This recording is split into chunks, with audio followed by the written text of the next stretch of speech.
Hello, everyone. Welcome back to the Eden Wellness Alliance. It is Thursday, which means we are having our regular going over of an article, our State of the Association address, where we tell you about the events we have coming up that others might have coming up, and we go over a article based around health. So, uh, let's do that first part now. The events that are coming up. We have an event on not this Saturday, actually. Don't have anything going on this Saturday. Next week, I believe there's something happening. Yes. Uh, if you're down in Little Rock, there's an event happening down there, Little Rock, Arkansas, on Sunday and part of Monday, I believe. And it is a. Um, I actually need more details on it because we're going to be down there. But I failed to get the details for this announcement, so I apologize. But you can get with us a little later, and we will have the details. Get with us later today or tomorrow. On Tuesday, we're going to have this River Valley CRN is going to be happening at the Sweet Bay Coffee over by Creekmore Park here in Fort Smith. But also, after that, there's going to be an event from about 11 to 2, and it's going to be at the Crawford County. It's the Crawford County Job Fair. It's at the um, Adult Education Center. Laura, for those that watch the CRNs that we have, they that's the event that she's been announcing so much. So it's going to be happening on the 25th, which is going to be a Tuesday, again, 11 to 2. We're going to be out there talking about essential oils, but also about, um, we talk about how we do health, wealth, and relationships. Well, we're going to focus a bit more on the wealth part, a lot about achieving goals, a lot about setting those goals and what that means for you, how your body reacts to it, what you can do with your body to help it get better in sync, things like that, and get synced up with your goals. Let me see. Uh, the next thing after that would be that Saturday. Actually, we're going to be having some talk about. We're going to have an event has been booked at the Metabolic Research Center here in Fort Smith. So that's at 3321 South 74th Street, Suite E, in Fort Smith, Arkansas. And we're going to be going there. We're going to be talking about essential oils and how they can help the body deal with stress and emotions that can cause um, uh, not just a problem with the way you're feeling, but the way your body's reacting, how it's holding on to fats or letting go of fats, and different things like that. So that's everything that we have coming up. The end of this month really turned into something a bit busy. But that's okay, I suppose. I'm not going to complain. I'm simply remarking on the state of affairs. Um, the next thing that we personally have at the Eden Wellness going on is going to be on the 13th of um, May, and that's going to be the gut health. So that's still a couple weeks away. You'll have plenty of time to make your calendars and set them out for that. But that's everything that I have as far as announcements go. Now we're going to be going over a article from WebMD. This is an article called "What is Your Gut Telling You?" And I figured this was going to be a fair one to go over, considering that we have gut health coming up in May. So we might as well talk a bit about it on the way getting there. So we're going to go right on in. This one is by Sonia Collins, and this one's back from 2014. Now, an interesting thing about health is health changes. In some ways, it changes a lot, and in some ways, it doesn't change at all. So, we're going to go over this one and see how our remarks are on it. And this is, and again, an almost completely blind reaction for me on what I think and feel about it, and how I think and feel about it. So, We will get to experience it for the first time almost together. So, what is your gut telling you? Original article, August 20th, 2014. Scientists have long studied the link between our genes and our health. Now, in a growing area of scientific research, they're studying the link between bacteria in our intestines and virtually every disease that ails us. Bacteria, along with viruses and fungi, are microbes, and we're filled with them. For each one of your human cells, for every cell that is you, that's their quotations, not mine, there are an estimated 10 microbial cells.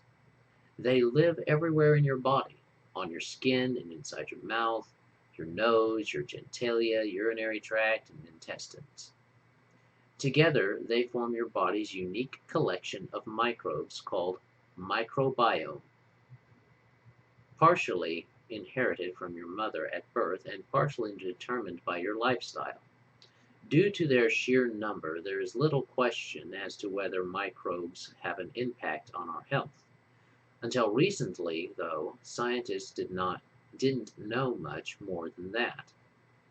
Bacteria are most likely the most abundant. That's kind of a redundancy in that sentence.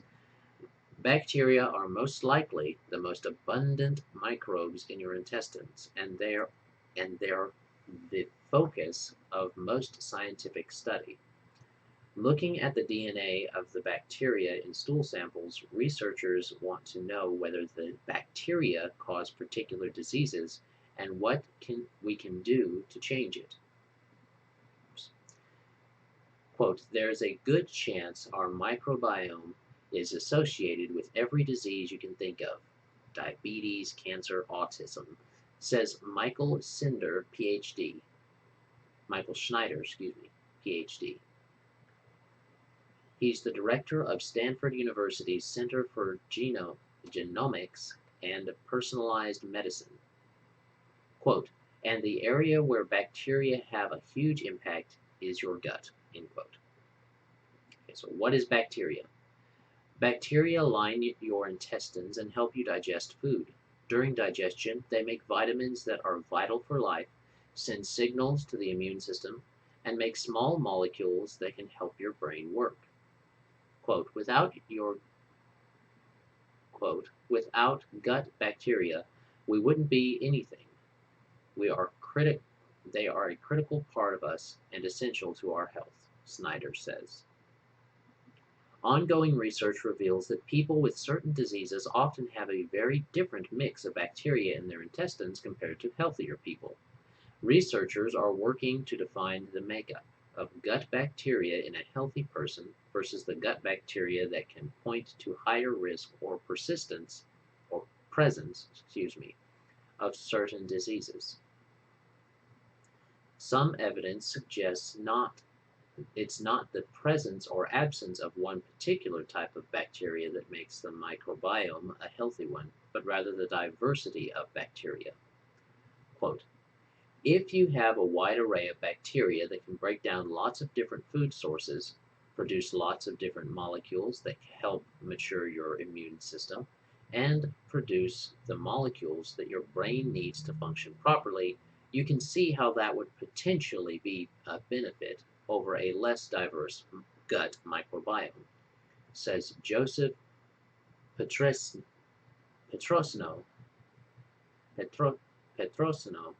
PhD. He is the director of the Alkeck Center for Metagenomics and Microbiome Research at Baylor College of Medicine. Microbiome and disease. Microbiome studies are still too new to reveal whether certain bacteria might cause disease, or whether disease might breed certain bacteria, or whether the relationship is something else altogether. For now, scientists are only making links between a person's bacterial makeup and the presence of certain diseases. Regardless of whether a cause and effect relationship is found, looking at gut bacteria could become a way for doctors to diagnose certain diseases earlier and more accurately, Petrosino says. Research has shown links to colon cancer, Crohn's disease, ulcerative, ulcerative colitis, diabetes, and obesity. While these conditions might seem more related to the intestines or metabolism, gut bacteria has been linked to diseases throughout the body. Certain bacteria can strengthen the immune system, while others can promote the inflammation that part that's part of autoimmune disease like rheumatoid arthritis, recent research shows. Quote, many diseases dash dash of the skin, lungs, joints, and other tissue are caused by inflammation, Petrosino says. Quote again, a bacterial imbalance can lead to elevated inflammation that can advance disease, end quote. A certain, a recent, excuse me, a recent study shows that people with untreated rheumatoid arthritis, an inflammatory autoimmune disease, have more of a particular inflammatory bacteria in their intestines and less of a known beneficial bacteria than their healthy counterparts. Researchers have also uncovered connections between intestinal bacteria and anxiety, depression, obsessive compulsive disorder, ADD, autism, and Alzheimer's disease, among others. Some chalk up this link to intestinal bacteria's ability to make small molecules called metabolites, excuse me. Wonder why I threw an I in there. Metabolites that can reach the brain and impact how it works. Care and feeding of your microbiome. As the roster of diseases linked to intestinal microbes continues to grow, the burning question is this: can you change your gut bacteria and cure or get rid of your risk for a particular disease?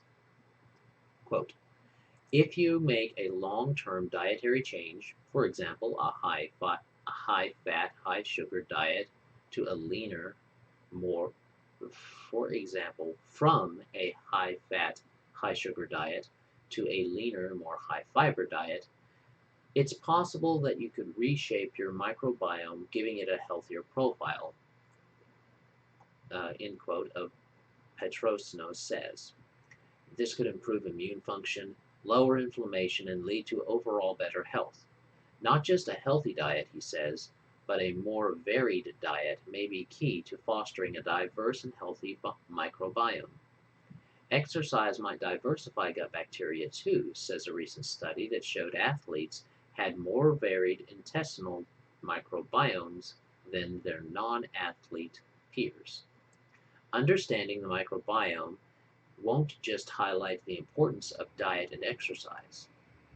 It could lead to advances in medical treatments too. For for example, doctors now do fecal transplants on people with difficult to treat C. difficile bacteria infections. The doctor puts a solution of healthy feces into the sick person's colon through their rectum. The feces have healthy gut bacteria that can fight the infection. Ongoing research is looking at using this procedure in other conditions. Okay, I'll save my comments until the end, but okay. Some scientists believe analysis of your microbiome will one day be as common as routine blood tests. Doctors could discuss the results with you and the long-term management of your gut bacteria. Current research could one day lead to customized probiotics that would offset whatever disease-promoting microbiome you might harbor. You could envision a therapy, quote, you could envision a therapy where people with are actually having specific microbiota that actually helps them prevent obesity or diabetes. Again, used actually twice in the sentence. Snyder says, and that ends the talk, the article. Excuse me. Now, there's a lot here that went really good. Okay, they started telling you about it. They told you about what was going on way up here. They told you about your intestines. They told you about the bacteria that live in it, how that lives everywhere, basically, right in here. They told you about the importance of it. They made the importance of gut bacteria and proper pro and prebiotics evident. They put that out there, and they did a real good job. They even went into the idea of um, changing long-term changes to diet is what's going to be able to let you change yours to improve your microbiome and fight off disease. Care and feeding your microbiome. Um, but when they got there, this high-fat, high-sugar diet, yeah, that's bad. A high-fat, high-sugar diet does not improve your system. But you got to make a caveat there. They're talking about bad fats, not fats, bad fats. Bad fats are bad for your system. Things like avocado are not bad for your system. The fats you get from there, the fats you get from coconut oil, all of those different. There's lots of healthy fats. Even butter, which has trans fats, is not as bad for you as it's often touted to be. It just depends on where you're getting it from. So there was a little bit of a hiccup on that, but that's kind of a blanket thing too. That is a blanket statement. They talk about this leaner diet. That's often because people are getting their red meat from cows that are grain fed versus grass fed. If you can go to a small farmer and get grass fed beef in the sense of he only gives a little grain now and then, or he only doesn't give it any grain at all, and they use hay instead of supplementing a bunch of corn during the winter. I mean, then you're going to have a much better balance of your omega-3s and your omega-6s, which is what we've talked about this before, the idea of your omega-3s and 6s. So the high fat part is kind of iffy. Now the high sugar part, you don't need a lot of sugar. You really don't. So that's not a big deal. And generally, going leaner with your fats is better. So there is that idea. If you're really active, though, you might want to have those fats in your system. And then the high fiber. The high fiber diet's a lot better for your intestines just in general. A lot of people don't eat seeds with their food. They don't eat a lot of fiber because they don't like it. They don't like the way it feels in their mouth or something. You need your fiber, people. You need your fiber. So that was the first kind of thing that kind of gave me a hiccup. Also, the emphasis on treating symptoms versus treating the origin of the disease in the system. And what I mean by that is like the fecal transplants or custom probiotics. Here's the problem. You can already change your health by addressing the actual problems with this. Like the difficult to treat C. difficile, whatever that one is. That one, however they want to say it. That one, there's really no need for a fecal transplant unless those people are really, really bad. And I'm not talking just difficult to treat. I'm like life or death bad. Because you can change that.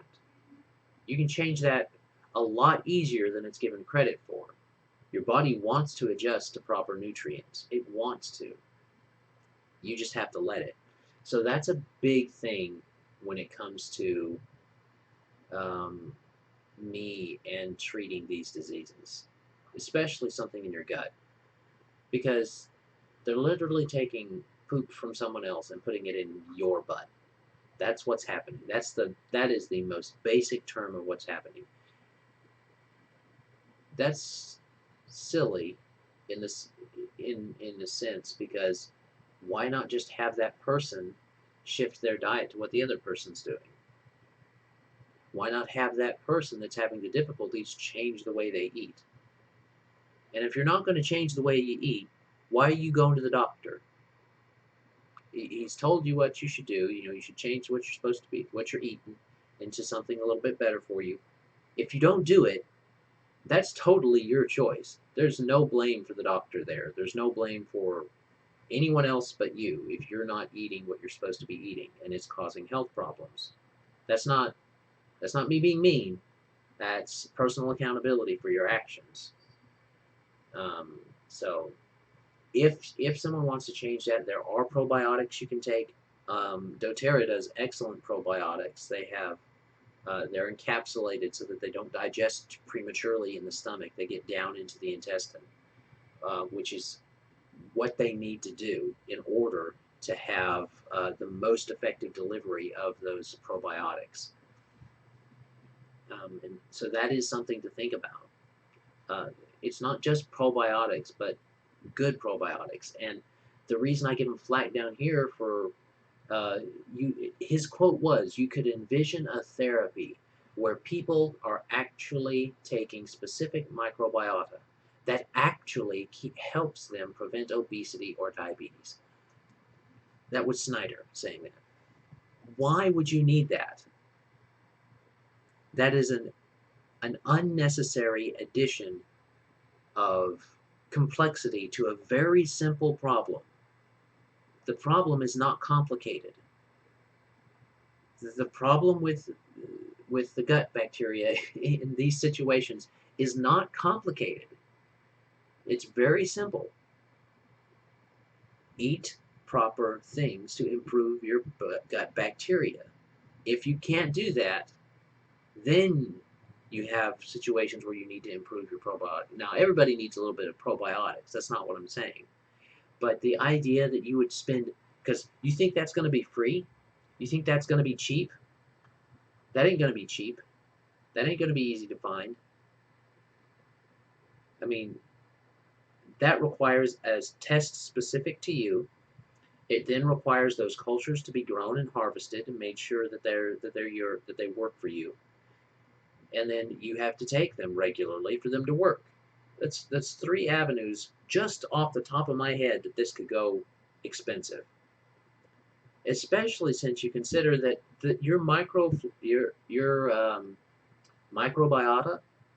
uh, your flora and fauna in your system, those change, and especially in your gut, they can change fairly quickly based on what you do, based on your particular uh, lifestyle and how you're living. You can change that fairly quickly. If you All it takes is a change in diet. Just think about it this way: you have a regular diet that you usually eat. Now eat something that you don't usually eat. Does your intestine and gut kind of move around sometimes and kind of go, "Oh, what was that?" Not necessarily in a bad way, but because it was having to use something different. Yeah. See, it's variety, the variety of the flora. Introduce fermented foods into your diet. Drink some kefir. Take some probiotics. And you don't have to take the same probiotics all the time. Okay? In fact, don't take the same probiotics all the time. Mix them up because your body needs different ones at different times. Change it up. Don't just dump them in there, because you're going to get different probiotics from sauerkraut than you will from kefir, than you will from like the doTERRA supplements, than you will from just anywhere. Yes, please. But all of that said, I did get, it was so close. The reason I got up not upset, but a little bit more passionate about this one, was because it was so close to being really, really on point, and then it kind of blows it out right here because at the end it talks about, oh, specific therapy for you. That's really attractive to people when you say, oh, it's specific for you. It doesn't need to be specific for me. That's an extra cost that is going to go not to the producers of this, mind you, not to the people that are going to be making it. It's going to be passed on to the consumer.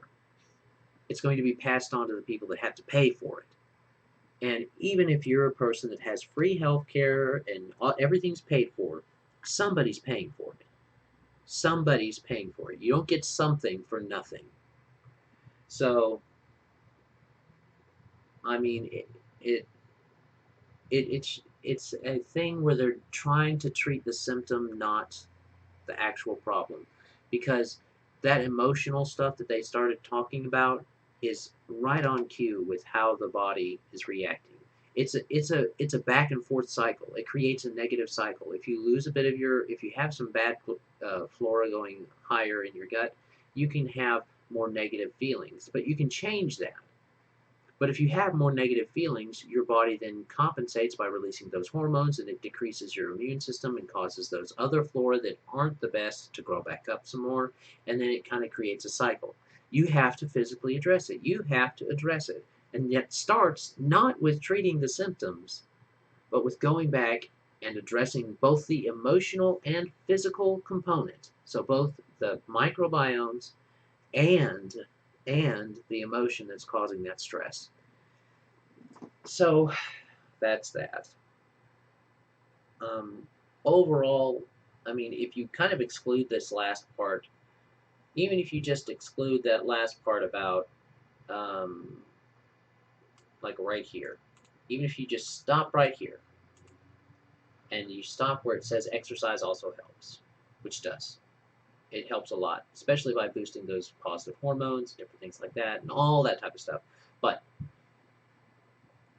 there's a lot of things to factor in when they're talking about it, and this, it's just disappointing. Could have been better.